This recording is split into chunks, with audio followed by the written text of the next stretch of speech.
नमस्कार मंडळी, अंजली स्वयंपाकघरात तुमच्या सर्वांचे स्वागत आहे। आजची आपली रेसिपी आहे आमरस। त्यासाठी बघा 4 आंबे छान पिकलेले मी घेतले।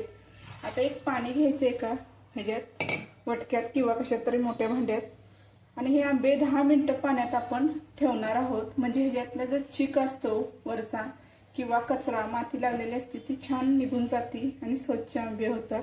10 मिनिटं आपण पाण्यात ठेवूया। झालेले आहेत बघा पाण्यामध्ये आंबे ठेवून। आता हे आंबे आपण काढून घेऊया।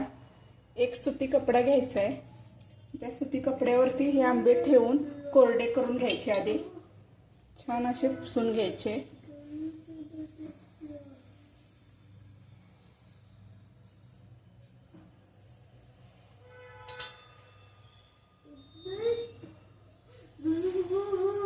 आपण सुती कपड्याने छान असे आंबे कोरडे करून घेतलेत। आता काही जण काय करतात, मिक्सरच्या भांड्यात फोडी करून आमरस करतात। तो पटकन आमरस काळा होतो, त्याला फिरवतात तो आमरस नसतो, मँगो पल्प असतो। आणि जो आपण हाताने गिठळे असतात तो करतो तो आमरस असतो।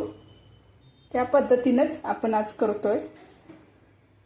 आंबा देठापाशी बघा असा प्रेस करायचा आणि सगळ्या बाजूने मऊ करून घ्यायचा, म्हणजे आंब्याचा रस सगळा निघतो। हे बघा अशा पद्धतीने सगळा आपण मोकळा करून घेणार आहोत। आधी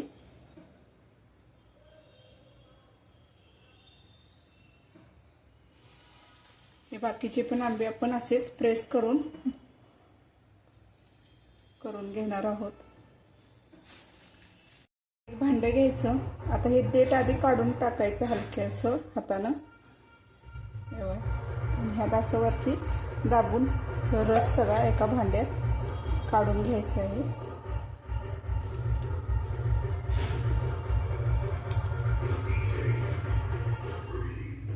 तर बघा हे आंबे सगळे आपण ह्यात काढलेले आहेत। आता ह्यात जी कुळ आहे ती हाताच्या साहाय्याने असं त्याचा गर सगळा काढून घेणार आहोत। बघा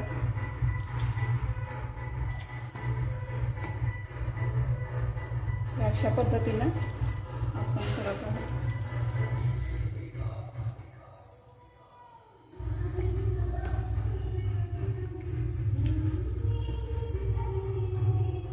अशा पद्धतीने आपण सगळा रस हाताने काढून घेतलेला आहे। आता ह्यातनं आपण 1 वाटी साखर टाकणार आहोत। तुम्हाला गोड किती कमी जास्त त्यानुसार कमी जास्त करू शकता। चांगला चमच्याच्या साहाय्याने एकत्र करून घ्यायचं आहे। रवी असेल रवीने केलं, बारीक धुवून घेतलं तरी चालेल। चांगलं हलवून घ्यायचं आहे, म्हणजे साखर पटकन वितळली जाते। आणि ह्यात ना 1/2 चमचा वेलची पावडर टाकायची आहे। चांगलं एकत्र करून घ्यायचं आहे। हा गिठळ्याचा आमरस आपला तयार आहे। आपण हा अर्धा तास फ्रीज मध्ये थंड होण्यासाठी ठेवणार आहोत। अर्धा तास झाले बघा, फ्रीज मध्ये आपण ठेवला होता आमरस थंड करण्यासाठी। आमरस आपला तयार आहे। आता आम्हाला असा गिठळ्याचाच आमरस आवडतो आस्वाद घ्यायला। तुम्हाला कसा आवडतो ते नक्की सांगा। आमरसची रेसिपी आपली तयार आहे। रेसिपी आवडली असेल तर लाईक करा, शेअर करा, सबस्क्राईब करा। आवडली असेल तर एक कमेंट करा।